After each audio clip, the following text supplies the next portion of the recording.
están? Bienvenidos a Contando Tus Maravillas. En esta oportunidad estamos aquí con nuestro amigo Joan para continuar con la charla que estamos compartiendo acerca de la salvación. Mi nombre es Hernán Villa y juntos vamos a charlar, a conversar y podemos desarrollar este tema, a seguir desarrollando el tema que estábamos hablando en el video anterior acerca de la salvación. Así que Joan, te dejo a vos para que puedas hablar. Bien, buenas tardes a todos, ¿sí? Fue todo un proceso lindo esto de haber hecho la primera parte. Hemos tenido a muchas personas que se han interesado por el tema y que nos han hablado mucho, y eso nos alienta un poco a seguir avanzando. En el último video no pudimos hablar de todo lo que queríamos hablar, pero bueno, ahora vamos con una segunda parte, y quién te dice que después nos viene una tercera parte, ¿no? Porque sí, como decías vos, es un tema para seguir hablando y no podíamos dejar de hablar la última vez. Y bien, quería comenzar este momento, este tema, con algo que me pasó hace unos días. Yo salía de casa con mi hijo y salíamos a caminar y vemos a un vecino que tenía un perro que estaba paseando, y este perro estaba prácticamente moribundo. Cualquiera que lo ve decía, este perro está en el final de sus días, porque estaba muy mal. Le faltaba el pelo, tenía heridas, apenas se movía, caminaba muy poco, muy despacio, y además de eso se veían en su cuerpo lo que eran tumores. Bueno, este amigo mío, este vecino, me comentó de que él lo había rescatado de una villa en donde estaba abandonado. ¿Sí? Lo rescató de una villa y lo estaba ayudando a progresar, a sanar con medicamentos, con consultas en el veterinario y demás. Y todo esto me hizo pensar en este tema del que estábamos hablando. ¿Sí? Algo tan pequeño, una escena cotidiana que le puede pasar a cualquiera de nosotros, me hizo reflejar y entender lo que es la salvación para nosotros. Porque fuimos salvos, fuimos rescatados, pero no queda solamente en ese momento, en ese instante en el que aceptamos la salvación del Mesías para nuestra vida, de Jesús, sino que queda también la salvación en su modo de proceso, en su modo de perseverancia, en su modo de constancia, porque este animal, ¿sí? Necesitaba ser atendido, necesitaba cuidar quizás su alimentación, necesitaba cuidarse de exponerse a contaminaciones, a un mal clima, necesitaba una dosis de determinada cura, de determinada, ¿cómo te puedo decir? Analgésico, lo que sea, remedio, medicamento. En definitiva sería un estilo de vida diferente. Un estilo de vida diferente, perfecto. Porque, el estilo de vida cambió rotundamente. Vos calcula que este animal, este pobre perro, vaya a saber en qué condiciones vivía.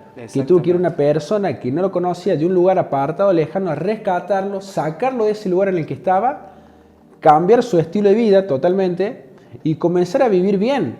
Pero ese comenzar a vivir bien le costaba. Claro. Porque no estaba acostumbrado a eso. Es más, su situación lo llevó a que ya no pudiese vivir bien por su propia cuenta, sino que dependía de alguien más. Y ese es el proceso que nos toca a nosotros como cristianos cuando aceptamos la salvación. Necesitamos esa dosis todos los días, ¿sí? O más de una vez al día, de ese medicamento, de esa dosis de amor que nos da Dios, de esa dosis de paz que nos da Dios, de esa dosis de verdad que nos da su palabra, ¿no? Que nos da el leer y entender su palabra. Un alimento saludable, podemos decir. Un alimento saludable, ahí está. Ahí está justo. Y muchas veces nos ha pasado a nosotros, a mí personalmente, cuando tuve que ser intervenido quirúrgicamente por una cuestión de salud, el alimento que tenía que consumir después de ese proceso era otro, ¿sí? Quizá era un alimento que no me agradaba, quizá era un alimento que no estaba acostumbrado a comer, pero era lo que mi cuerpo necesitaba. Y hubo un choque. Y cuando tenemos ese tipo de choques, vemos que comenzamos a bajar de peso, el color de nuestra piel cambia. Y ese proceso es el que muchas veces vivimos y a veces no entendemos, o muchas personas no entienden cuando vienen al camino de Dios. Están en ese proceso de que llegaron a la salvación, de que alcanzaron ese abrazo de gracia de parte de Dios, ese abrazo de amor, pero te lleva a tambalearte porque comenzás a hacer cosas que no acostumbrabas a hacer. Comenzás a hacer cosas que no eran parte de tu rutina, y es lo que lleva el proceso de la salvación. Te podré agregar algo ahí. Sí.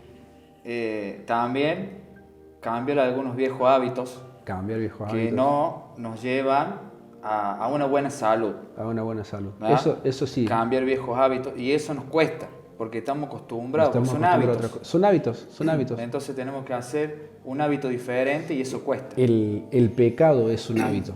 Sí, El pecado es un hábito. El caminar con Dios también es un hábito, una forma de vida. Que Buen si vos hábito. lo dejaste de lado, es porque estás yendo hacia el pecado, o no vamos a decir pecado, pero estás yendo en dirección contraria. exactamente. Entonces, Errando el blanco. Estamos errando el blanco, ¿sí? Estamos errándole el blanco.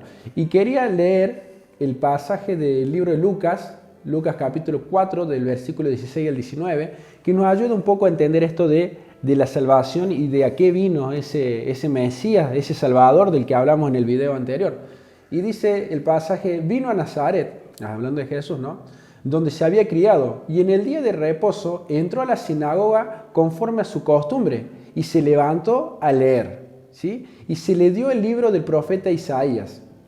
Y habiendo abierto el libro, halló el lugar donde estaba escrito, el Espíritu del Señor está sobre mí, por cuanto me ha ungido para dar buenas nuevas a los pobres, me ha enviado a sanar a los quebrantados de corazón, a pregonar libertad a los cautivos, vista a los ciegos, a poner en libertad a los oprimidos y a predicar el año agradable del Señor. Entonces, cuando nosotros somos rescatados por Dios, es porque evidentemente Dios ha sanado nuestro corazón. Porque su palabra, ¿sí? Eso agradable que viene de parte de Dios, ese año agradable, ese momento nuevo, ese traspaso de un momento de mal a un momento de bien, nos hace sentir que estamos en una situación agradable porque sana nuestro corazón, porque trae libertad, porque podemos ver lo que antes no podíamos ver, porque podemos entender lo que antes no entendíamos, porque podemos comprender de que estamos atados, quizás estamos atados en una forma de vida que no era la adecuada, no era la que Dios quería, y de repente la salvación, la liberación nos lleva a entender y a ver lo que antes no podíamos ver. Y ahí es cuando se entiende este pasaje, porque muchos pueden decir, yo estoy bien de mi corazón, yo puedo ver, yo no estoy ciego, yo estoy libre, no estoy en la cárcel, y hace un montón de ejemplos, pero no nos damos cuenta de que siempre hay algo dentro nuestro que necesita salir a la luz, ¿sí? Que necesita la libertad. Debemos ser liberados de eso que decíamos recién, de los hábitos pecaminosos, de los hábitos que a Dios no le agradan, de los hábitos que nos alejan justamente de Dios, nos apartan de Dios. Entonces yo creo que para entender la salvación debemos de aprender de que hay actos, hay obras que traen la salvación a nuestras vidas, pero debemos de entenderlas y debemos dejar de que obren en nosotros. Yo te puedo agregar algunas palabras también que dijo Jesús, que dijo, vengan a mí los que están cargados y cansados, y yo los haré descansar. Pero dice más abajo, tomen mi yugo, que es su enseñanza, que es lo que estás hablando vos, una vida nueva. Una vida nueva. El proceso, o sea, ajustense en el proceso para que su vida pueda cambiar. Tal cual. Pero primero te dice, yo lo voy a hacer descansar, o sea, yo le voy a dar la vista, te voy a sacar, te voy a hacer libre de la esclavitud, te voy a hacer libre, te voy a dar todo lo que vos necesitas, pero comienza algo nuevo. Comienza algo nuevo, sí. Y ahora, ese comenzar algo nuevo, ese llegar a esa sanidad, a esa liberación, a ese nuevo estilo de vida, para muchos es un dilema. Y decimos, ¿cómo llegamos a eso? Claro. ¿Cómo llegamos a esa salvación? ¿Cómo la alcanzamos? ¿Cómo la tomamos? ¿Cómo la hacemos nuestra? ¿Cómo somos parte de esa salvación, no? Como decimos la última vez, muchos se enseña que es por gracia, ¿sí? Pero hubo un sacrificio, hubo un mérito, decíamos. Hubo un mérito que fue parte de Dios y de su Hijo, ¿no? Que se entregó por nosotros. Pero para entender esto, o esta pregunta de qué hacemos ahora, ¿qué hacemos ahora para ser salvos? Quiero leer un pasaje del libro de Hechos 2, ¿sí? Y acá es Pedro hablando. Pedro, después de su primer discurso, ¿sí? Después de su primer discurso, dice esto en Hechos 2, versículo 36. Sepa pues ciertamente toda la casa de Israel que este Jesús, a quien vosotros crucificaron, Dios le ha hecho Señor y Cristo y ungido. Al oír esto, se compungieron en su corazón y dijeron a Pedro y a los otros apóstoles, varones, hermanos, ¿qué haremos? ¿Sí? ¿Qué hacemos ahora? ¿Cómo hacemos? ¿Sí? Es lo que nos preguntamos, ¿cómo hacemos para llegar a eso? ¿Cómo hacemos para no ser parte de esa generación? Porque Pedro también llama, tiene que ser salvos de esta generación perversa, porque era la generación que había matado al Mesías, nada más y nada menos que esa generación. ¿Y qué hacemos? Y Pedro les dice, arrepentidos, bautícese cada uno de vosotros en el nombre de Jesucristo para el perdón de pecados, y así recibiréis el don del Espíritu, porque para ustedes es la promesa, y para sus hijos, y para todos los que están lejos, todos los que el Señor Dios llame. Y con otras muchas palabras le daba testimonio y le exhortaba diciendo, ser salvos de esta perversa generación, como te decía. Entonces entendemos que tiene que haber un arrepentimiento de parte de nosotros. Porque si no hay arrepentimiento, no vas a llegar a esa salvación. Quizás vos podés creer de que hay un Jesucristo que existió, que caminó, que hay un Dios. Pero si no hay un arrepentimiento real en tu vida, tu corazón no se va a sanar, ¿sí? Quizás vas a sentir un alivio momentáneo, pero no vas a ser liberado de esa cárcel de la que Dios te quiere liberar, ¿sí? Tus ojos no han sido abiertos realmente porque no te has arrepentido realmente. Porque si vos te arrepentís de verdad y crees que Jesús es el Hijo de Dios y que Él vino a morir por nosotros y que resucitó y que realmente es el Hijo de Dios, tu vida tiene que cambiar. Claro. Tu vida tiene que cambiar porque vos realmente has entendido eso y por ende no vas a querer dejar de lado la oportunidad de ser parte de su vida, de ser parte de su familia, que Él sea parte de tu vida, ¿no? Como realmente como salvador de tu vida. Mira, si volvemos al ejemplo que dijiste al principio del perro. Del perro. ¿Qué tuvo que hacer el perro, no? Ser dócil. Ser dócil. Porque si Dejarse. él se ponía en el papel de atacar, nadie le iba a poder ayudar. Nadie le iba a poder ayudar. Entonces tuvo que ser dócil y tomar la decisión de dejarse ayudar. De dejarse ayudar. Porque a veces ese es un problema de no querer que te ayuden o no dejarte que te ayuden. Entonces, digamos que Jesús está dispuesto a ayudarnos, porque por eso Él vino, Él, como decíamos, murió en la cruz, entregó todo y está dispuesto, pero el tema es de nosotros. Como decían ahí en el versículo que leíste recién, dice, ¿y ahora qué hacemos? ¿Y ahora qué hacemos? Queremos. ¿Qué hacemos? Y esa es la disposición. Y esa es la disposición del corazón de cada uno. Y es ahí cuando comienza a venir el refrigerio, como este perro. Él habrá comenzado a sentir un refrigerio en su vida. Quizás encontró el alimento que antes no tenía. Quizás encontró el calor que antes no tenía. Y comenzó el refrigerio. Pero era un proceso, ¿no? Es un proceso y lleva tiempo. Pero si no somos dóciles, como decís vos, no nos dejamos formar por el proceso o reconstruir, ¿sí? La palabra reconstruir, reconstruir lo que estaba mal construido, bueno, reconstruirlo ahora de la manera perfecta. Si no le dejamos moldearnos, que para eso es el proceso, y no somos dóciles, no vamos a llegar a un tiempo de refrigerio total como es el que Dios quiere, ¿sí? Y quiero leer otro pasaje en el libro de Hechos, capítulo 3, que también es sobre, estamos hablando acá, todo pasa sobre este tiempo, sobre el discurso de Pedro, ¿no? Que él dice el versículo 11, y teniendo asido a Pedro y a Juan el cojo, que había sido sanado. Este es el discurso de Pedro en el pórtico de Salomón, perdón. Se da después del primer discurso. Perdón. Sí. Y acá sucede que Pedro sana a una persona que estaba cojo. ¿Sí? Es el que cuando le preguntan, en el templo la hermosa estaba y le pide plata y él dice, no tengo ni oro ni plata, pero lo que tengo te doy. Y le dice, levántate. ¿Sí? Y comienza a caminar y la gente se sorprende y comienza todo este momento tan crucial ahí en la vida de Pedro, que comienza sus primeros milagros, porque fue momentos después de esto del primer discurso.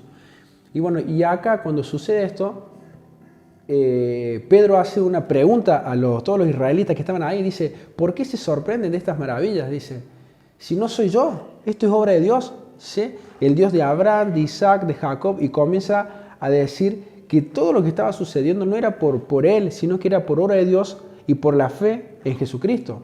Él dice en el versículo 12, viendo esto Pedro respondió al pueblo: varones israelitas, ¿por qué se maravillan de esto? ¿Por qué poner los ojos en nosotros? Como si nosotros tuviéramos poder para hacer andar a este. Habla del cojo. Claro. Dice, el Dios de Abraham, de Isaac, de Jacob, el Dios de nuestros padres ha glorificado a su Hijo Jesús, aquel que ustedes entregaron. Y él comienza a dar testimonio de cómo la fe en el Mesías no solamente traía una salvación para todo un pueblo, una salvación del pecado, sino que también traía sanidad para esta persona que era coja. Y así comenzamos a ver cómo los discípulos comienzan a profetizar y enseñar del Mesías y cómo la iglesia comienza a crecer. Seguidamente dice que ese día muchas personas se convirtieron, que comenzaron a creer en el Mesías, en Jesucristo, y el pueblo comenzó a crecer, el pueblo de Dios empezó a despertar. Y eso es lo que nosotros necesitamos. La salvación trae eso, trae apertura de ojos, trae despertar nuestra mente, nuestro entendimiento para las cosas que antes no creíamos, para las cosas que antes se nos hacían imposibles. Bueno, es eso, la salvación te lleva a creer en cosas que antes no creías, te lleva a cambiar tu forma de pensar, te lleva a cambiar tu forma de vivir, te llega a cambiar tu forma de ver las cosas. Antes caminabas hacia un lugar, ahora caminas hacia otro, porque es lo que trae la salvación, ¿no? Transformación. Y yo no sé si te voy a sacar de lo que venimos hablando, pero esto te lleva también un poquito a esa palabra cuando Nicodemo lo busca a Jesús, ¿no? Sí. Nicodemo lo busca a Jesús, bueno, y Jesús sí le dice, tenés que nacer de nuevo. Tenés que nacer de nuevo. O sea, tu vida anterior, chao. Sí. Tenés que nacer de nuevo. Tenés que nacer de nuevo. Y nos lleva a eso, ¿no? A ese proceso. Sí, la verdad que lo que Jesús le estaba planteando a Nicodemo en ese momento, yo creo que cualquiera de nosotros hubiéramos hecho las mismas preguntas que hizo él, ¿no? Claro, ¿Qué, acaso voy a volver a entrar al vientre de mi madre? ¿Cómo voy a hacer si ella ya no está? O sea, y nos hacemos esas preguntas, pero nos lleva a entender, a cambiar nuestra mente, a decir esto de que aprendemos tanto nosotros, que se nos ha inculcado tanto, de tener un espíritu enseñable, ¿no? De ser enseñables, porque muchas veces no queremos ser enseñables, no nos permitimos eso, de que nos enseñen y aprender algo nuevo, pero es necesario aprender, totalmente. Es necesario tener un corazón dispuesto, ¿sí? Dispuesto para que podamos ser salvos, nosotros y nuestras casas, nuestro hogar. Y para eso quiero leer otro pasaje en el libro de Hechos 16:30. Acá habla sobre Pablo y Silas, que después de haber, si no me equivoco, esto sucede después de haber liberado a una mujer que tenía un espíritu de adivinación en Roma. Y son encarcelados, ¿sí? Y son tratados como si no fuesen ciudadanos romanos. Y en este contexto sucede que ellos están presos, de que los ponen en el cepo, los encadenan, y dice la palabra que ellos comienzan a cantar himnos, ¿sí? Y a alabar a Dios. Y en eso viene un temblor, ¿sí? Y tras este temblor se desatan las cadenas, se liberan del cepo, y quien estaba cuidando ese lugar se había asustado, se quería quitar la vida. Sí. Se quería quitar la vida porque decía... Se han escapado todos. Se han escapado todos. Y en eso Pablo le grita, no te hagas ningún mal, porque estamos acá. Entonces esta persona ahí entendió, y no es específico el mensaje referido a esto, pero este hombre entendió el corazón de Pablo, el corazón de Silas. Entendió que estas personas no eran como las otras personas que estaban en la cárcel, ¿sí? Y seguramente él escuchó los cánticos, él escuchó cómo alababan a Dios, por eso se sorprendió. Vio lo que había sucedido a través de la oración de estas personas, del amor a Dios de estas personas, y quiso ser parte de eso. Y cuando se acercó dice que limpió las heridas de Pablo y que después lo invitó a su casa a cenar. Y él le pregunta, ¿qué es lo que voy a hacer ahora? ¿Qué haré para ser salvo? Y Pablo le dice, cree en el Señor tú y tu casa. ¿Sí? ¿Y por qué le dijo tú y tu casa? ¿No bastaba con decirle, cree en el Señor tú? Y la verdad es que esto es algo que tenemos que llevarnos nosotros mismos, que si nosotros creemos en el Mesías, que si nosotros creemos en Jesús, que si nosotros lo aceptamos para nuestra vida, ¿cómo no lo vamos a enseñar en nuestra casa? ¿Sí? ¿Cómo no vamos a llevar esa salvación para que crean nuestra familia? Porque si no tenemos el corazón para hacer eso, es porque definitivamente no hemos creído realmente. Y dice la palabra de que Él los invitó a su hogar, les dio de comer y su casa fue salva, ¿sí? Por eso es necesario de que la salvación que recibimos por gracia y por amor, la demos a nuestra familia, ¿sí? Si no llegamos a hacer eso, no sé si somos salvos, Hernán. Qué tremendo, porque claro, de gracia recibimos, de gracia tenemos que dar, y sobre todo a nuestra familia, ¿no? Claro. Sobre todo a los cercanos. Creo que si no tenemos el amor para darnos a los cercanos, entonces realmente no hemos sido salvos, no hemos sido convertidos, como dice Pedro, le dice, convertidos, ¿sí? Convertidos para que venga ese tiempo de refrigerio. Si no nos convertimos, entonces no somos realmente salvos. Quizás creíamos que lo éramos, pero no lo éramos realmente. Porque es imposible que no des ese amor a los otros si vos realmente aceptaste y tenés ese amor de Dios en tu vida. ¿Sí? Qué bueno, ¿no? Qué bueno es este mensaje, ¿no? Y qué bueno saber de que Dios siempre nos da nuevas oportunidades, ¿no? Tal cual. Si hasta ahora no lo hemos hecho, tenemos la oportunidad de hacerlo, tenemos la oportunidad de seguir, tenemos la oportunidad, cada día tenemos la oportunidad de poder cambiar, ¿no? Sí. Eso es lo bueno de Dios, que la misericordia de Dios se renueva cada día es un día diferente y ahí está Dios siempre para darnos esa gran misericordia. Bueno, John, se nos fue el tiempo. Se nos fue el tiempo. Se nos fue el tiempo, la verdad que muy lindo poder hacer esta charla, conversar. Y bueno, hasta aquí hemos llegado. Le queremos recordar de que somos parte de la Iglesia Comunidad de Fe de Barrio San Vicente, ubicada en la calle Solares, a pocos metros de la Plaza Lavalle. Así que están invitados a nuestras reuniones los días sábados o a comunicarse en nuestra página de Facebook allí y poder también pedir oración, pedir algo, pedir ayuda y poder comunicarse con nosotros. Nos gustó muchísimo esta charla. Sí. Seguramente vamos a seguir. Habrá otra parte. Habrá otra parte. Algo que quiero decir antes de que corte el video es que recordemos que Dios no envió a su Hijo al mundo para condenar al mundo, sino que lo envió para que el mundo sea salvo. Para que el mundo sea salvo, porque estamos hablando de esto de qué hacer, qué no hacer, y no creamos de que porque no llegamos a hacer algo de lo que estábamos hablando, no tenemos oportunidad de ser salvos. No, Él lo mandó a este mundo para que seamos salvos, no lo mandó para condenarnos, lo mandó para que seamos salvos por medio de Él, ¿sí? Eso quería decir. Ahora sí. Bueno, gracias. Muchas gracias, John. Gracias. Y no, bueno, un gusto. Nos vemos. Nos vemos en un próximo video. En el próximo video. Sí, bendiciones. Adiós.